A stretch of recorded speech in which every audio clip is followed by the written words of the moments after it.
Hi folks, this is Alan Watt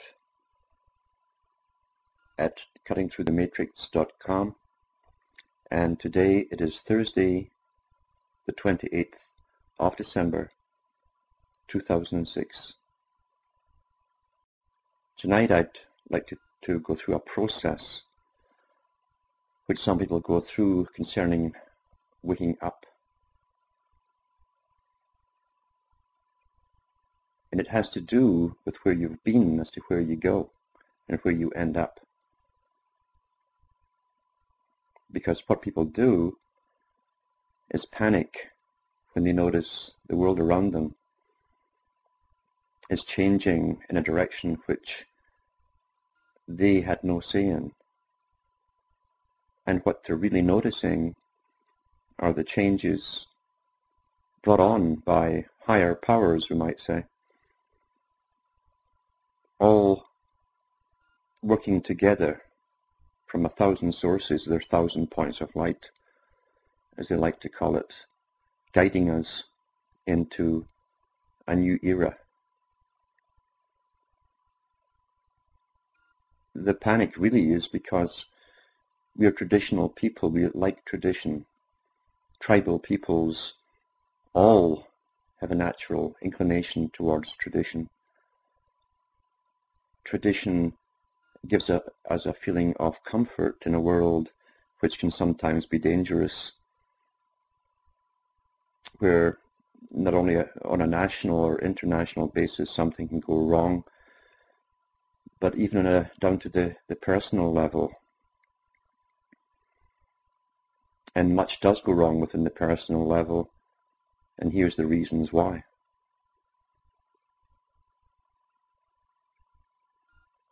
Up until the 20th century, a system had been created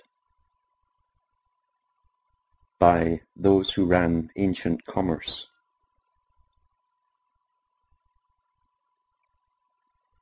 The system of trading and banking and interest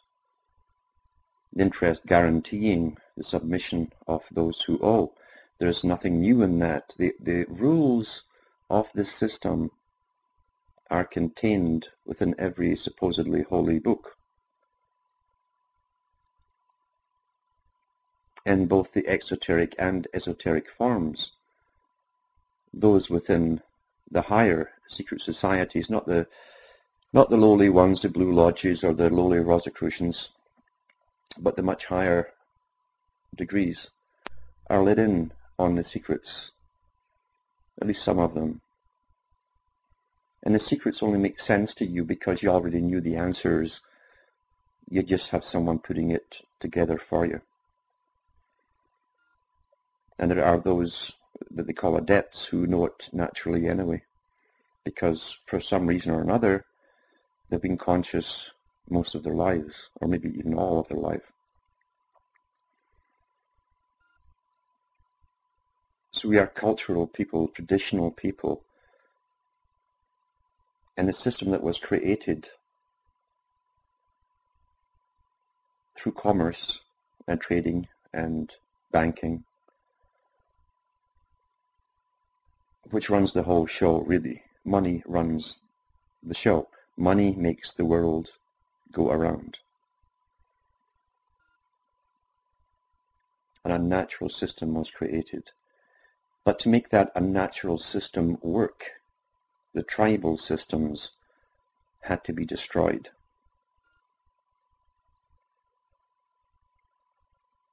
And they really went to town. If you look at the history of Europe and Britain especially, the Romans went to great lengths to destroy the old cultures, and hunting down the old priesthoods, the old druids, a remnant from an even older age, where the world had also at one time been an international type of society. And when I say that, I don't mean there was perfection at one time.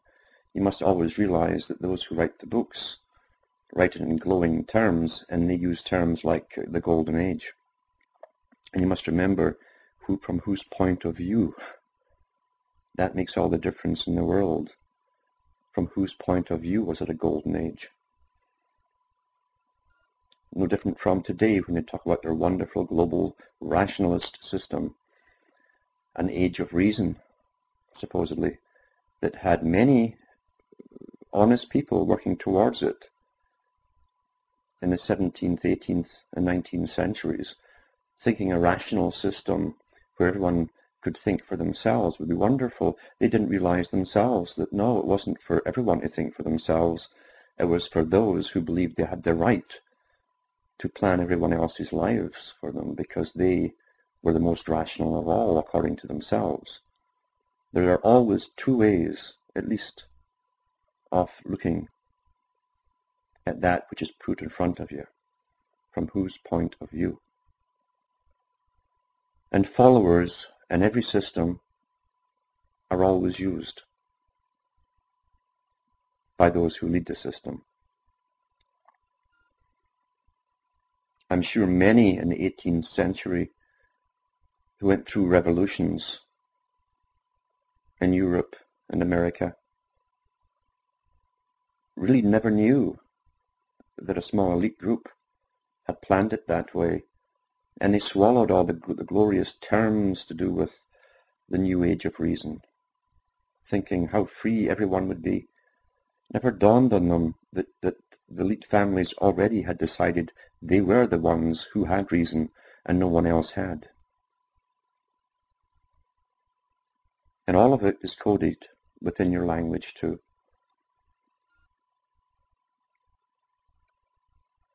In Aramaic and Hebrew, they had Ra and Re and Ria.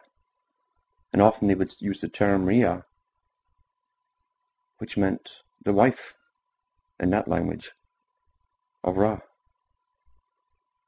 And on a deeper level, it was a part of Ra, because Ra, as in the mystery religion, and all religions in fact, the god is always male and female in one.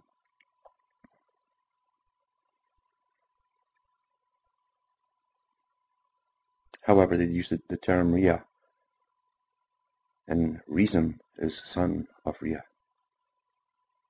the illumined ones.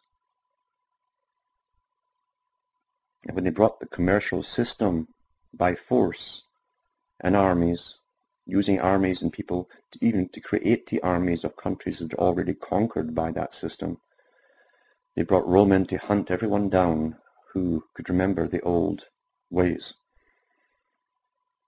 And thousands of them were rounded up in parts of England and put inside the big lodges, that wooden lodges, and they burned them down. They burned them to death, because that's part of the ritual too, of cleansing the old by fire, the ritual of fire. And they introduced a new system which held for a little while, but because they hadn't totally eradicated the memories and the bard system in those countries, once Rome had withdrawn, the commercial system didn't proceed as it was going already with the Roman occupation. It wasn't until the Normans came in with the blessings of the Catholic Church, or Rome behind it, the new Rome, you see, that transformed, the change of form, transformed Rome. They brought in the money system again, an introduction of money, mandatory use of money, and then taxation, and then everyone works to receive money and pay so much back in taxes, which are then used to build armies and suppress you even more, and make big building projects which you're taxed for again, and which impress you and make you feel very small.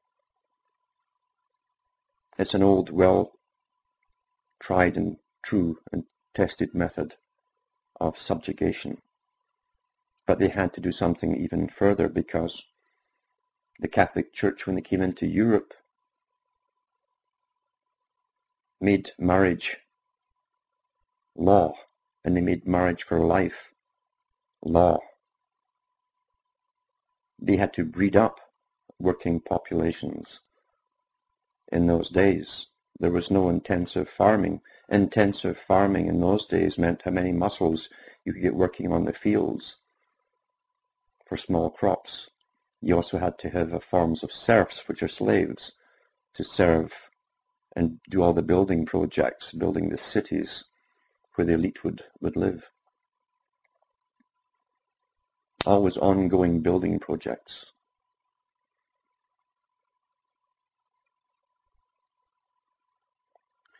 And if you read the writings of the Roman historians who were in much, much earlier, before the withdrawal as Rome collapsed, ancient military Rome collapsed, before the transformation, you'll see from their own writings that the tribal systems in Europe didn't have marriage for life.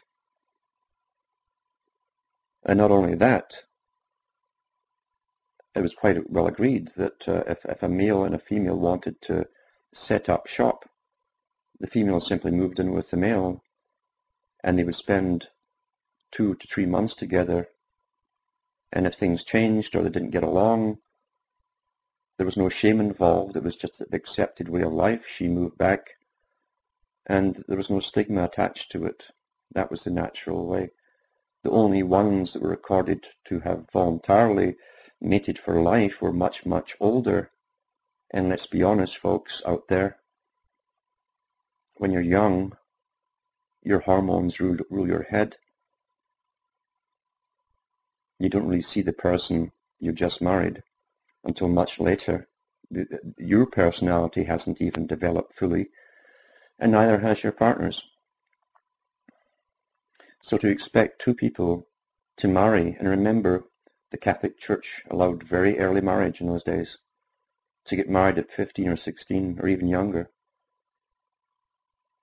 and grow up together on the same path, and grow mentally, spiritually, and every other way in the same direction, that was impossible. And so they reinforced it all with laws and rules and holy laws and biblical laws to reinforce why people had to stay together. And because the female is a survivor of the two, as every study will always show, she is the one to up and leave, even today, readily, much more readily than the male. Even when it's gone as low as it can go, the male will still stay there, even though it's destroying him and his partner. The wife doesn't. She will plan ahead and vamoose and survive. That's nature. That's just nature. And so it was always down through time. So when introduced mandatory marriage for life, the laws were aimed at keeping the female in the marriage. And that's where the concept of sin, ongoing sin, was preached every day and every week. And all the fires of hell would come on you if you broke God's ways. That was to keep the woman there. And if the woman did leave for any reason, she had no property rights whatsoever. That was a blackmail, you see. Now that that system had served its purpose, post-industrial, etc., all of those rules have been reversed by the same world, the descendants of the same people in charge of the world, reversed all the rules and encouraged the splitting up of marriage, because now marriage becomes a threat. When people stand up together, they're more likely to stand up for close relatives, and unfortunately so, but for close relatives rather than other people around them. Whereas the old tribal system, everyone stood up for everyone else. You had to, because it was very true. When you stood up for someone else, you were standing up for yourself at the same time, not just for immediate family. The process of waking up, as I say, is painful, and it's generally a shock when people get glimpses of what is coming down the river. through all the different sources of media, little snippets here and there to do with brain chipping, the controlled society. We're already in the totally controlled society. It's just that you don't see the prison bars yet. You haven't seen all the implementations of the laws come into play, but they're there, and many of them have been implemented, and everyone is being monitored, and we were all being monitored long before 9/11 came along. Top sociologists at the United Nations in the 1950s discussed the monitoring of the populations of Europe and America down to the village level and the rural level, and how personality profiles were getting kept on everyone from at least the 1950 onwards. And at that time they used a sort of Cardex system. Now it's all computerized.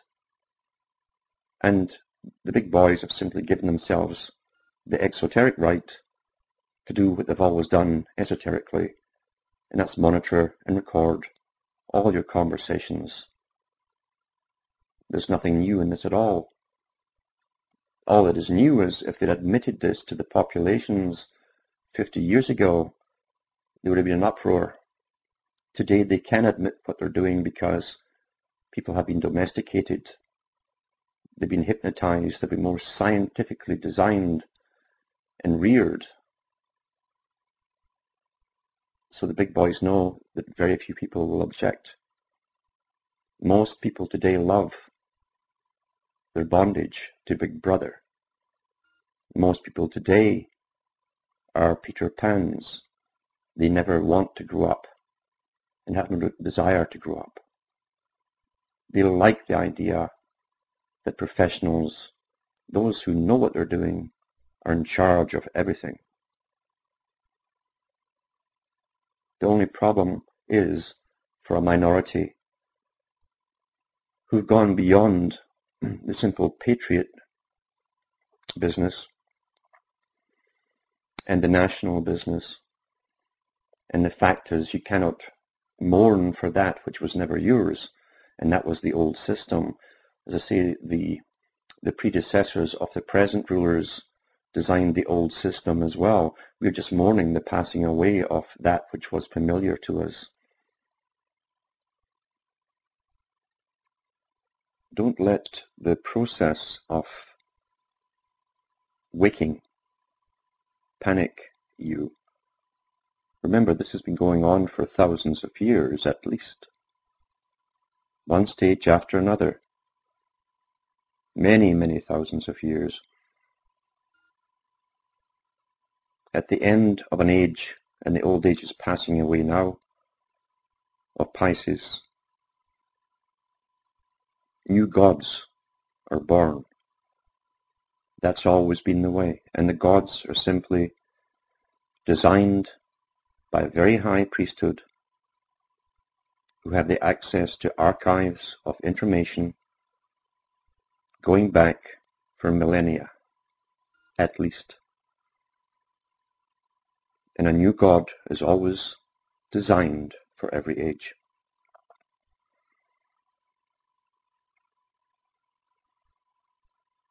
Under the guise of earth worship and the mother side, with the strong arm of the military to enforce laws, you're seeing the hermaphroditic system appear all around you, the male-female, where you have a pretense of caring, but you have the might to ensure that you go along with this big project, this big building project. Those who want to look into this deeper should read the non-fiction works of H.G. Wells, for instance. Read The Open Conspiracy. He said it's all in the open for those that want to read it, and it's true, it's always been out there in dry books put out by professors who are authorized, certain professors and certain other leaders, a lot of them in the fictional side of writing. and now it's filmmaking too. But they also put out their non-fiction works. Both of the ideas and the formulas are given to these people. They don't create them, they're front people.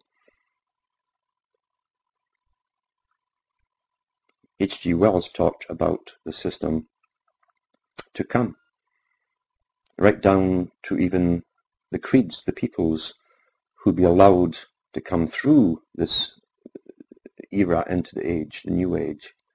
And it was called the New Age long before the hippie movement of the 1960s. The New Age magazine was the official magazine, monthly magazine put out by the Scottish Rite of Freemasonry, when they talked about the age they were creating.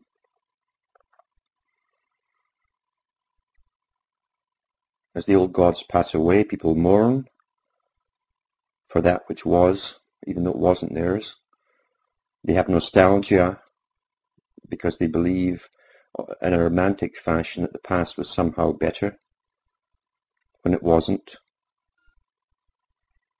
The good old days for every generation are the young days when they are not responsible to an employer or to work for themselves and survive. That's the good old days for every generation, is childhood, you see. And even childhood has been stolen today, scientifically again, and it wasn't difficult to do when you understand the mentality of children.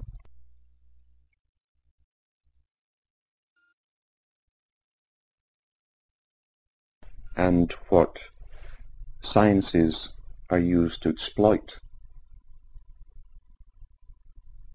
the minds of children.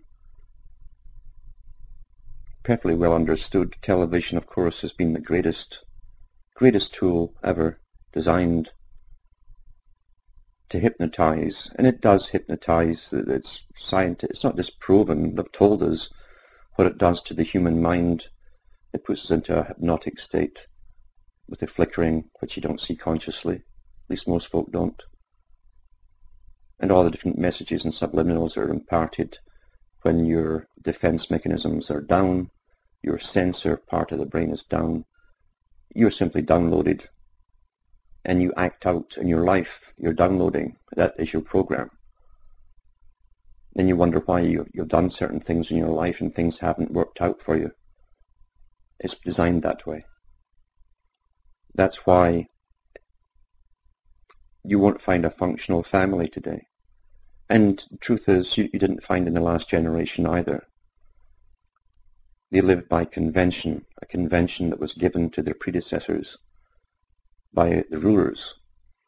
That's why they gave a king and queen who came out on a balcony on festive occasions, side by side. That was your prototype to emulate. And the people down below emulated the king and the queen. Even though the king and queen were matched up by priests simply for breeding purposes, the nobility today have no qualms in admitting privately that really there's no love between the man and the woman. She can go her way, he goes his way, they do what they want as long as they have offspring, and keep the power within those families of the financial side of it, which they own as well. But the little people down below never knew that. They truly believed that in the romantic nonsense that was put out there, that the king and queen loved each other.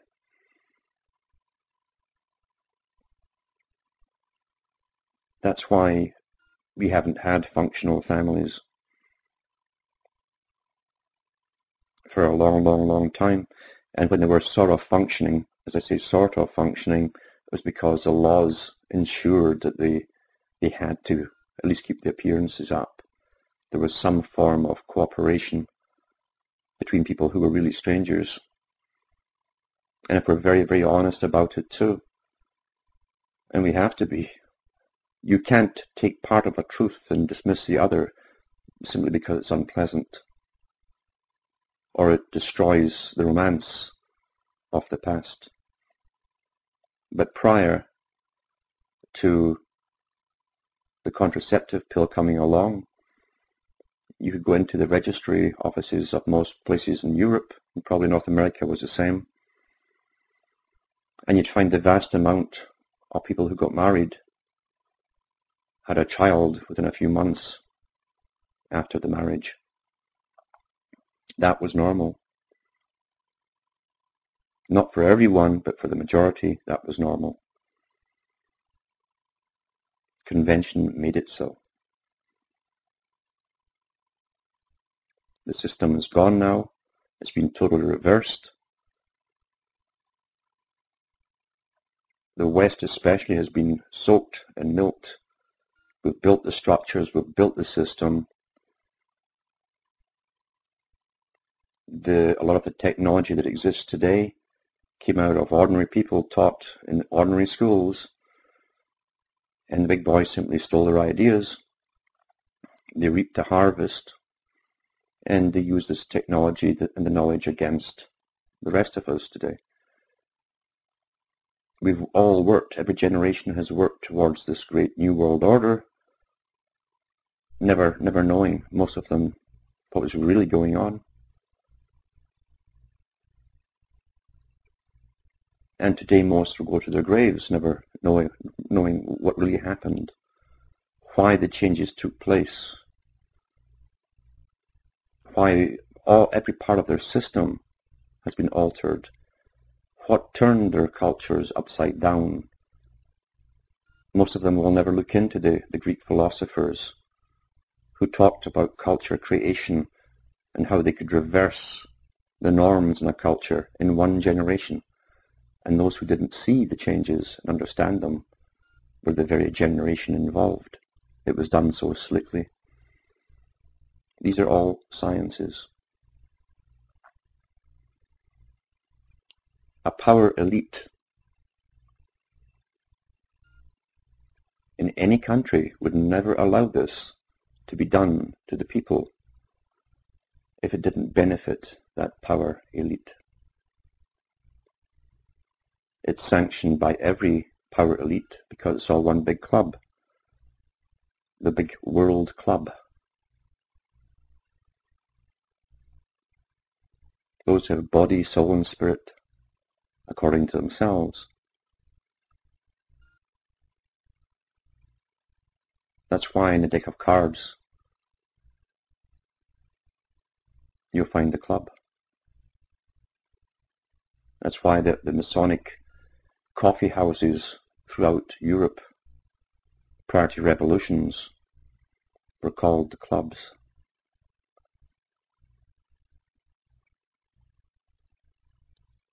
A club is something you also whack something with over the head. Upon waking up, people panic, as I say, and because up until that point they think they have been conscious and that they're just now getting into more knowledgeable parts of the structure, the first thing they think is, well, human beings couldn't have done this, it's too clever. That's the shock setting in. And that part is catered for by the big boys who supply the Pied Pipers, who come in and tell you, oh, it's the space aliens who did that. And a whole bunch of stuff like that along those lines. Anything to make you, to stop you understanding that, no, whatever you know in this world is antiquated knowledge. The higher sciences have never been taught to you, and they existed even thousands of years ago. You've been brought up to believe you're on the cutting edge, and that all the magazines out there, etc., are keeping you well informed, and therefore you've been taken by surprise. So smart old you could not be taken by surprise. That's the ego talking. So it must be a supernatural thing that's happened. So out come the Pied Pipers with their stories and cater to you and lead you off, taking true intelligence, true knowledge, mixing it with the fantasy, and spinning you off into the fantasy land, which is easy for you to go to because it's rather fascinating. We enjoy the fantasy. We've been brought up and we've been gorged. We're gorging on fantasy. That's what television and fiction is all about. And we have an insatiable appetite for fiction. We're reared that way. But we don't have the knowledge, and we're not taught critical thinking, analysis.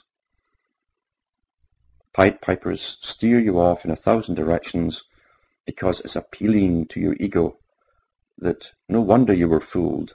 You're up against incredible intellects here, superior, supernatural intelligences. And those Pied Pipers are well funded. And there's teams of people behind them to make sure they're ongoing. They always give us our heroes to follow. That's why this agenda has never been stopped.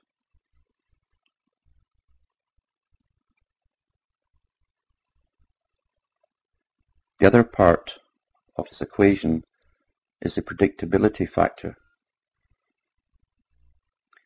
You see, when you break out of the old, you take a lot of the old with you. And part of that was a worldview that was all simplified for you. Don't worry, it doesn't matter what happens, how bad things get. There's a God in control of it all.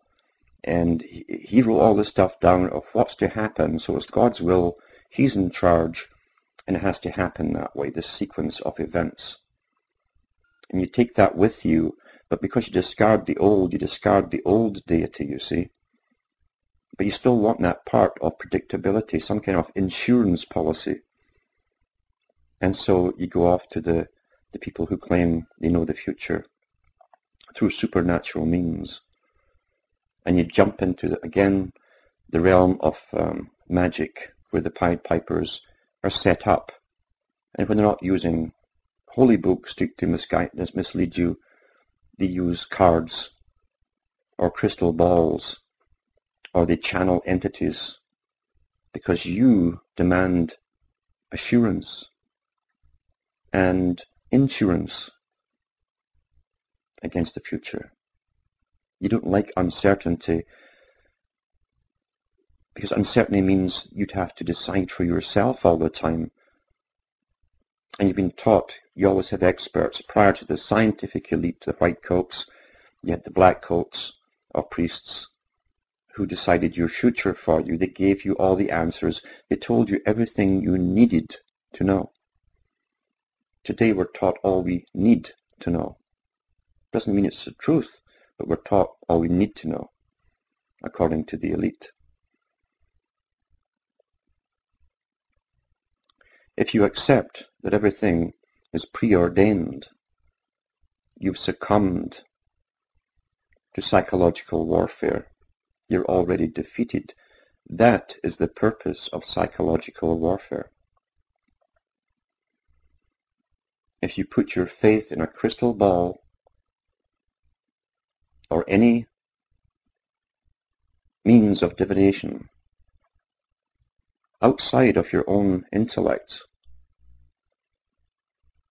then you're handing your intellect. In fact, you're throwing your intellect away and taking something else's word for it. Something, again, that you think is superior to yourself, which means that you must be inferior. Simple psychological warfare.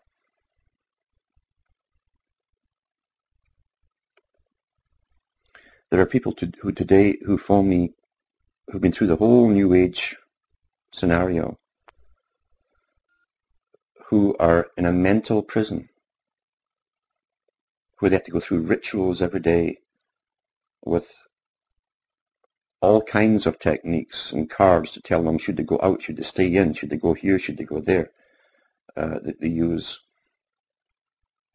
pendulums to swing yes or no, just like the Ouija board. They cannot decide anything for themselves. They're in a prison. And these people are walking in society amongst you, but they're in a prison. They have an intellect, the greatest gift they're ever given, and yet they throw it away and put their faith in something or someone else, something physical outside of themselves. Others follow those who give the big predictions. And if you look at those who give out predictions, they'll give maybe out 500 to 1,000 predictions in a year, knowing that next year at least a certain percentage of them will probably, by the law of averages, come true. They never tell you about all those that didn't come true. It's not difficult at all. And some of the big ones put out there follow the standard routine that's been set up in the past.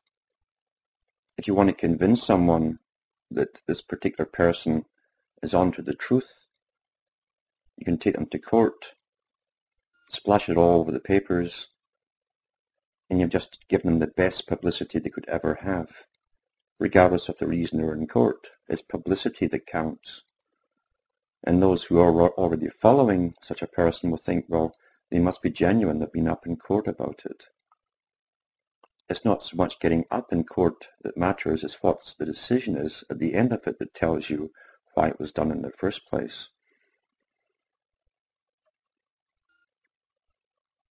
I've mentioned people like Peter Wright before of MI5 who had all of his books seized. They were ready to be issued to the stores and they were pulped back into mush by an order of the court. You see, that one was genuine. The rest, generally, for others, the Pied Pipers, is very good publicity. And the followers are even more convinced of the truth of the person because they've been in court. They used to make movies like that when a special service person was to infiltrate a group. They set them up to make them look like they had turned, or they were deviant, or they were really a criminal, and they'd be exposed publicly, and then the group he was meant to penetrate would approach him. It works every time. People don't think. Others don't want to think. They enjoy the fantastic. It's just another form of entertainment to them.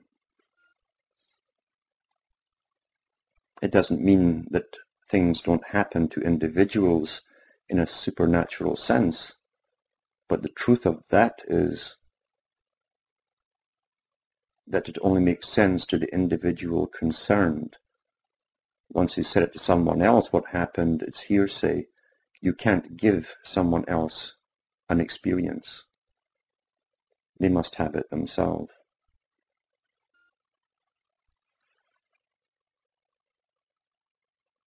But people fall every year and every decade and every generation for those who pretend to predict the future.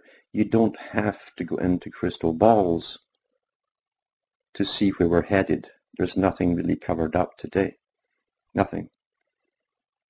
We're going into a totalitarian society where those who claim they have reason have the right to turn us all into robots, which will give them no more trouble.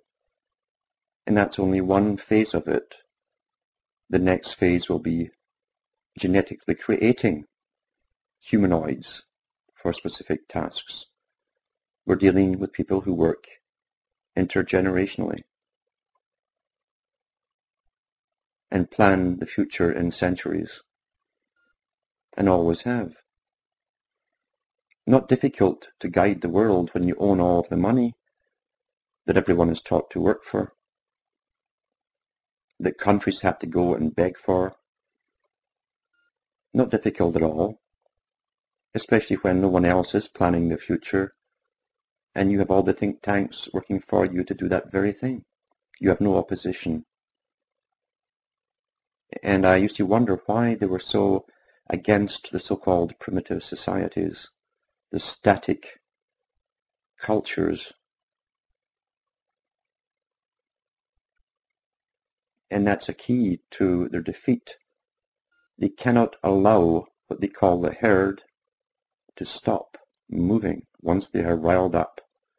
When we're stampeding, they guide us into where they want us to go.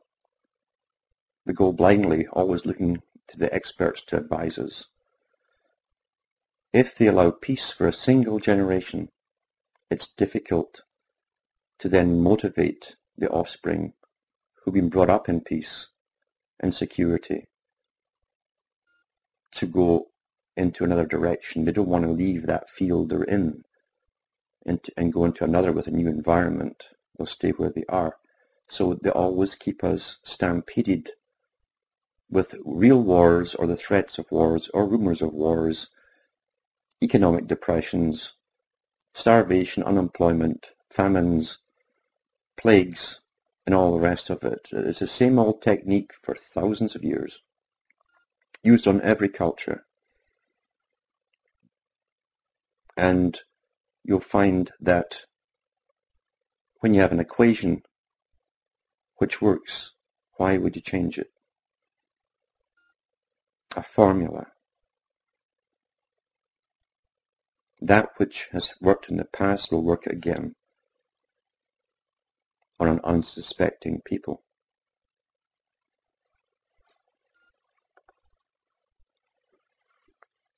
Writers like H.G. Wells was well aware that many who came out of the New Age movement, or born into it really, would attempt to lead it.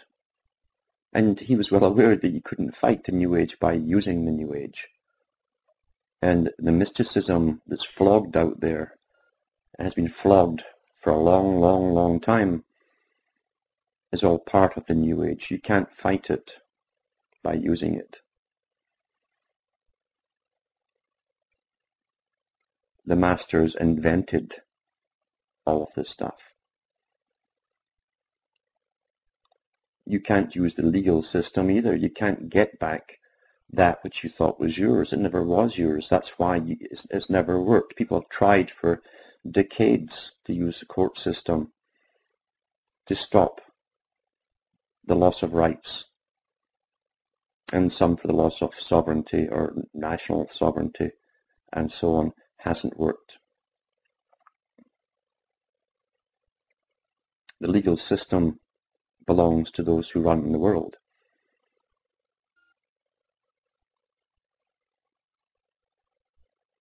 People pray to deities and entities to stop it for them. Hasn't worked.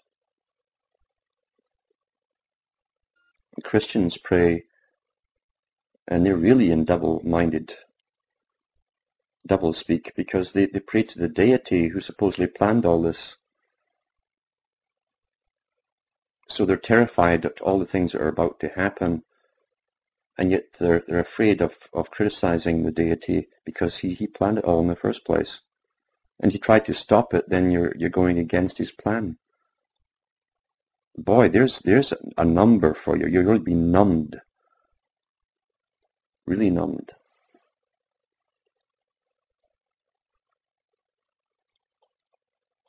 The last place a person wants to look is at the power within themselves. They've never really had to. In fact, they don't have much confidence in themselves at all in this system, where we've been brought up to believe that we're so petty and so ignorant, really, when you compare ourselves to the experts, that we couldn't make the right decision anyway, even if we tried.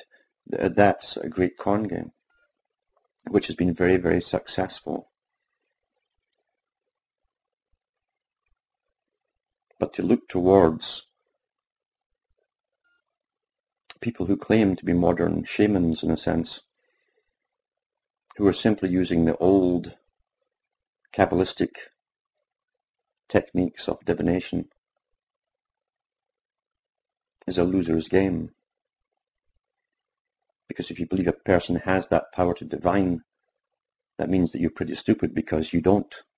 You become subservient to the other person. Never dawns on you you're as equal as they are, and perhaps intellectually even a little bit superior. That's up for yourself to decide.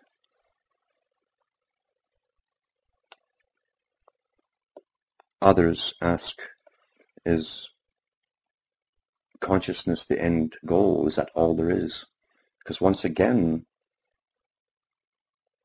taking from the past their beliefs or reality, they still want a form of assurance. Reality is directing your own path for yourself, in the knowledge that if you're truthful with yourself, that the path you're treading will be followed by others of similar mindset during your lifetime and maybe after you're dead too, with no ulterior motive. And what greater thing can there be if people truly had the ability to plan and direct their future? Something that's been unheard of for the people, the public as they call them, for thousands of years.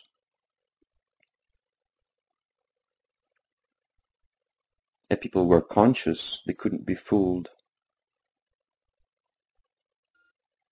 It would take a lot more to fool them,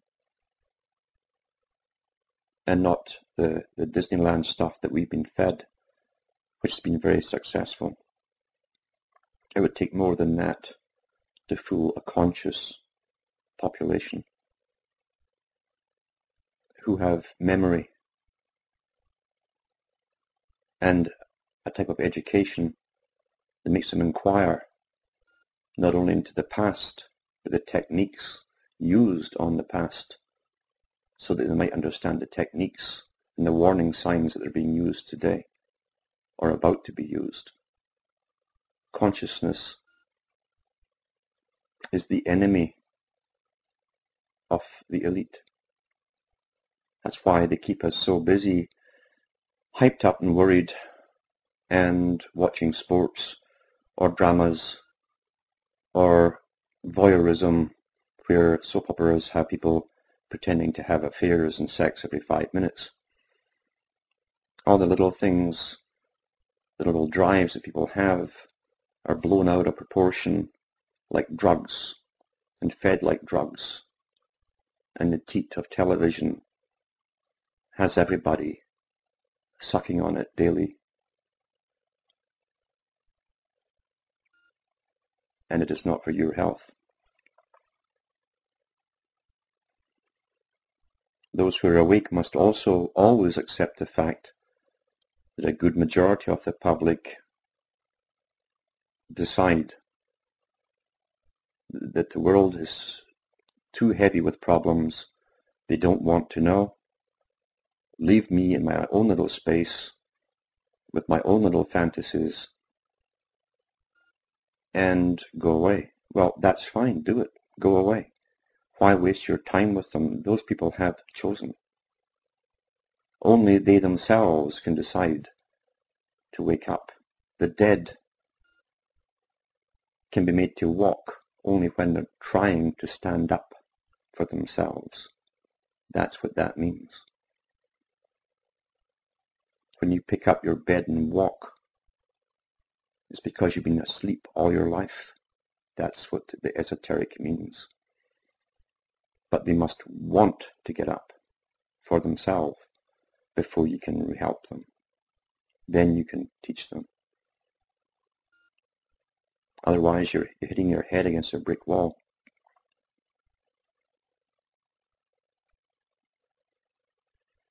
For those who've fallen for the Pied Pipers, with all of their data, which is vastly distorted from the facts of history, but which is very fascinating. You get to accept they're on their own magical mystery tour, and they enjoy it. They've already put themselves in an inferior position by admitting to themselves that something vastly superior and supernatural controls this whole thing. It's much easier to accept that on an egotistical level,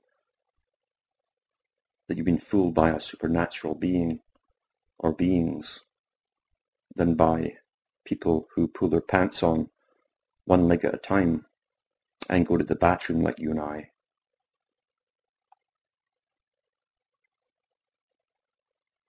Look at all the words in the dictionaries. If you get an older one, all the better. There's more words in them. We're down to linguistic minimalism now, as dictionaries get thinner and thinner, and people can't express their thoughts and convey their ideas to their neighbours.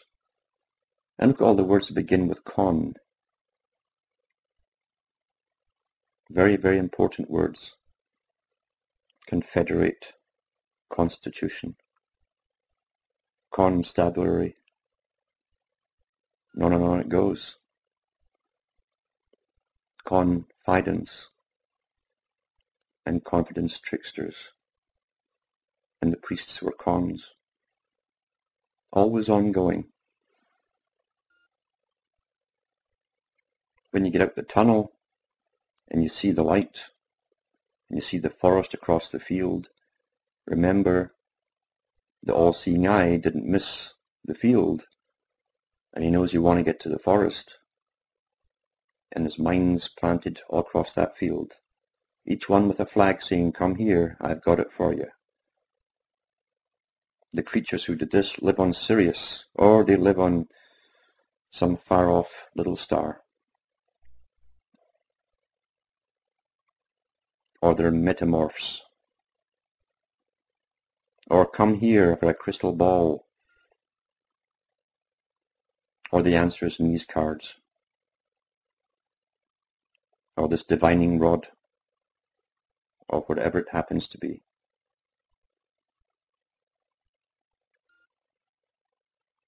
It's amazing that if the kingdom of heaven is within you, you don't want to trust it.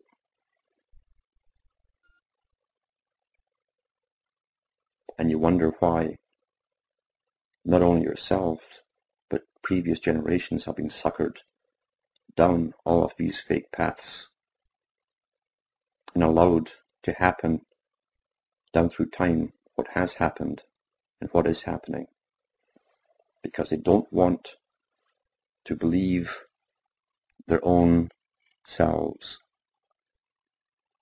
If they just stopped and switched everything off and did some thinking for themselves, that they'd find most of the answers are within.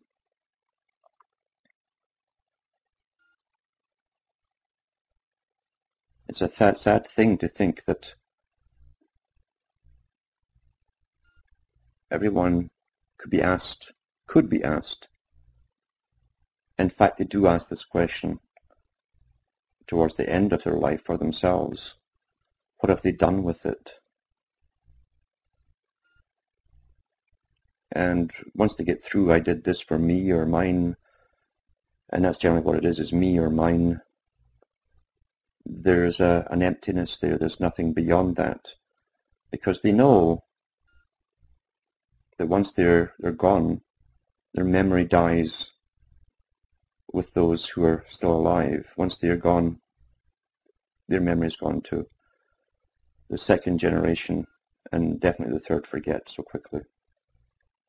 There's no reason to remember, in fact.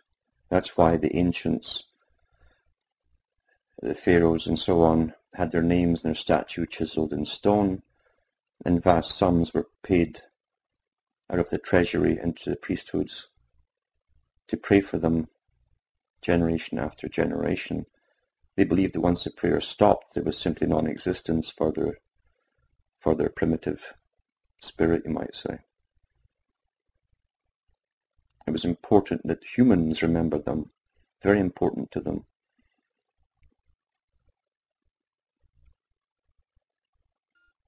Most people today are really the same. Once they're dead, it's as though they had never been. That's an old saying. What have you left behind? What have you changed? Whom have you influenced in such a way for the better for others, without enslaving them? You'll find that most of the authorized historians down through the ages give us fantastic ideas, but those ideas enslave the followers because they're not teaching them to think individualistically. Just the opposite. We tend to think in mass movements, yet the masses are the unthinking masses. It's the individual who can make a difference by being creative, especially if there's no motivation for personal gain or power or even a need to be remembered. It just happens that way. Truth can never be altered in any age. Therefore, anything that is said in any age to do with truth is always the same.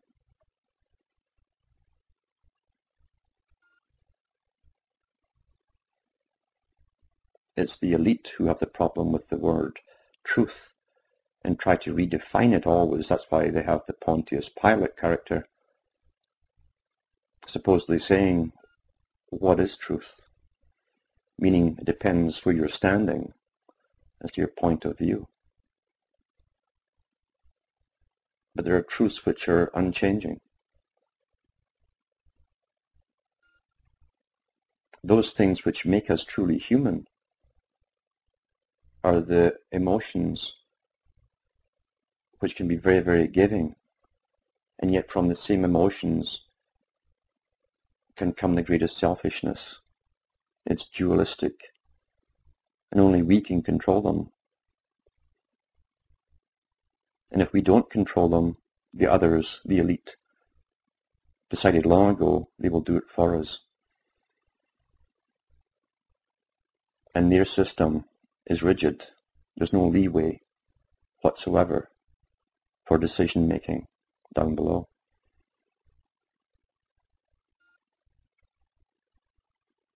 We each have the capacity to change our immediate environment and those around us. The alternative,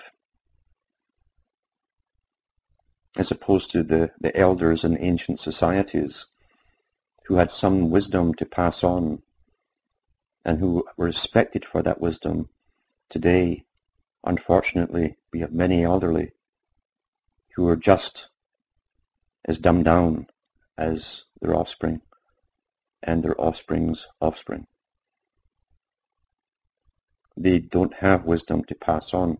Very few do. That's not the way to end up. We have the one chance here to do it all in every generation, and only a few people will accept the challenge and the risk, which is what independence is all about. Risk-taking. To end up with a good pension in a retirement home, and maybe even a building, that they put buildings up now with retirement homes where there's doctors on one floor, shops on the other, hairdressers on the other, and the hospital in the basement. I mean, and maybe the morgue in the basement too. Oh, what a thought. What a thought. To save up for your working life for that, rather than take the risk of still being independent as you grow older. What's wrong with that? There's nothing at all, except the modern stigma, because the elderly are kept out of the decision-making process. The generations have been scientifically split. That's all for me tonight. I hope this is not too depressing. It shouldn't be really, because behind what I say there's a message of hope for those who understand it. Good night, and may your God go with you.